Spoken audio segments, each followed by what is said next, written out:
Hi, Dana here from Seeds to Sow, where we love to talk about all things related to faith, family, and food.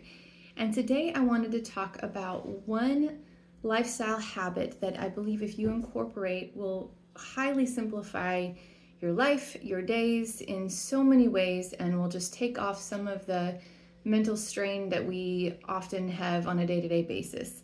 Now, this is something that I have been doing for years now. There was actually a time in my life when I was resistant to the idea, but once I was willing to give it a try, I never wanted to go back. And you say, okay, what is this great thing? It's actually very simple, but it has been a game changer in our family, and that is just the habit of weekly meal planning. Now, when Sean and I were first married, before we had children, and we were both working full time, we did not do this. So every day it was just a guessing game. What are we going to have tonight? We went to the grocery store. We just bought random things. At home, we tried to figure out what we had to put together to make a meal. And often we were tired. We didn't have the mental energy for it. And so we just go out to eat. We ate a lot of Subway in that season. Now, when we started growing our family, I continued in just this fly by the seat of my pants when it came to meals. And it caused a lot of stress over time. And Sean started to encourage me, well, have you thought about maybe setting yourself a menu plan once a week just to kind of help do the work for you? And at first I didn't want to. It seemed like a lot of mental energy all at once, and I was a young, tired mom.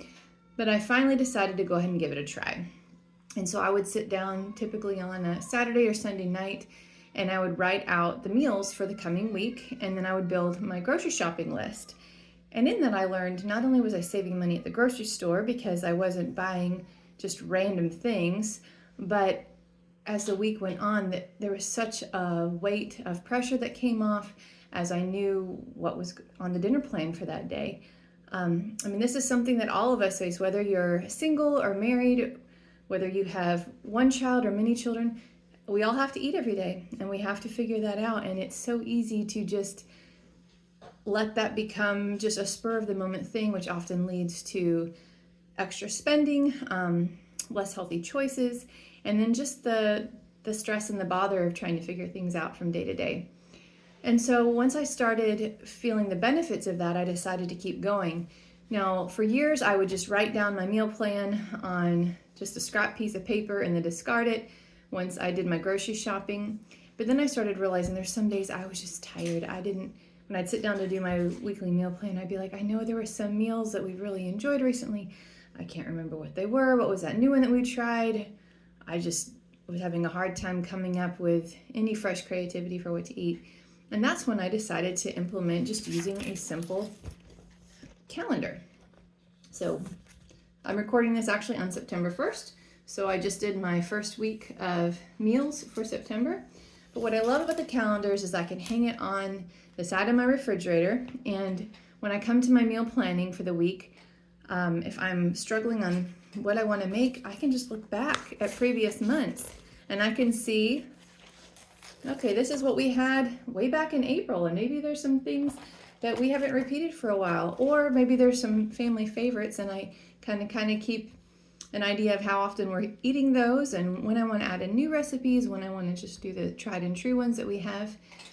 And this has just taken such a weight of mental stress off of me on a day-to-day basis, because I know what's on the menu, I know what's for dinner, and it's actually helped our kids too. They love knowing what's coming, so they'll often ask, Mom, what's for dinner for tomorrow or for this day? Like, they enjoy having that sense of, I don't know, just knowing what to expect when it comes. Kids love to have routine. They love to have things feel organized and in place, and they seem to thrive with that as well. Now, I will say this is a tool. It is not a taskmaster. There have been many times that I've switched things around, that maybe I realize, okay, what I was going to do on Tuesday would actually work better on Friday, so we're going to move it over here. Or there's some days where something just really does not sound good, and I completely scrap that and I do something else that I probably already have ingredients on hand for. But this takes the weight of the thinking off for me. And then when I do my grocery shopping, I know what I'm looking for. I'm less likely to make just those impulse purchases. And we all know that grocery shopping is pretty painful for everybody right now as prices continue to rise, but this does help to cut down on extra needless spending when it comes to going to the store. Also, I'm not going grocery shopping when I'm hungry. I have my times set when I'm going to be going to the grocery store that works for our schedule, for our family. That actually usually works in the mornings after I've dropped my special needs boys off at their school and I've got my ones that are homeschooling. We'll run a quick errand. It's a lot less busy at the grocery store at that time. We can get in and out fairly quickly and then get back home, put things away, and get started on our homeschool day. So that works for us. But just finding a time that works for you is really beneficial, and not just going when you're hungry for dinner and you're trying to figure out what you want can really help you save a lot.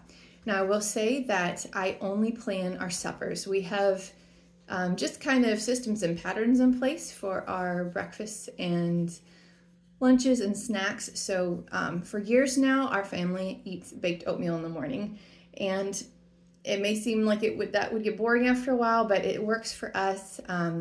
A couple times a week, I will make a big 9x13 casserole dish full of baked oatmeal. We usually rotate between like blueberry and walnut, or pumpkin, or banana chocolate chip, or just different ones that we want to try. And that makes mornings with 5 children so much easier, because when we get up, they're early risers. Everybody's hungry. When we get up, there's no thought involved. I can just pull that out. I can pull out the bowls. We can dish it up. Everyone has breakfast. Everyone's fed. We're good to go. And then for lunches, it's either leftovers or often just sandwiches. My kids love the standard PB&J. We love fried eggs. Occasionally we may have deli meat on hand. I keep things like string cheese sticks and tortilla chips and fruit on hand, so we can just build simple lunches. So again, not a lot of thought and effort that needs to go into that, and occasionally we may do something different, as we have time and as the inspiration hits. But I'm not having to recreate the wheel week after week after week. I get into a pattern. I know what our kids like. I know what to have on hand. And even with our meals, we have a pretty regular rotation that we do. And so anyway, if you've never tried meal planning before, if you're one that just kind of wings it day to day, I encourage you, just give this a try for the next couple weeks, for the next month, and see if you like it. I think you'll find that even if it feels like extra work up front, in time you get into a rhythm, and it takes a lot of decision fatigue out of just the day-to-day life, and it'll probably save you at the grocery store too. So anyway, this is a short video. Just wanted to give that encouragement, and we will see you the next time. Thanks.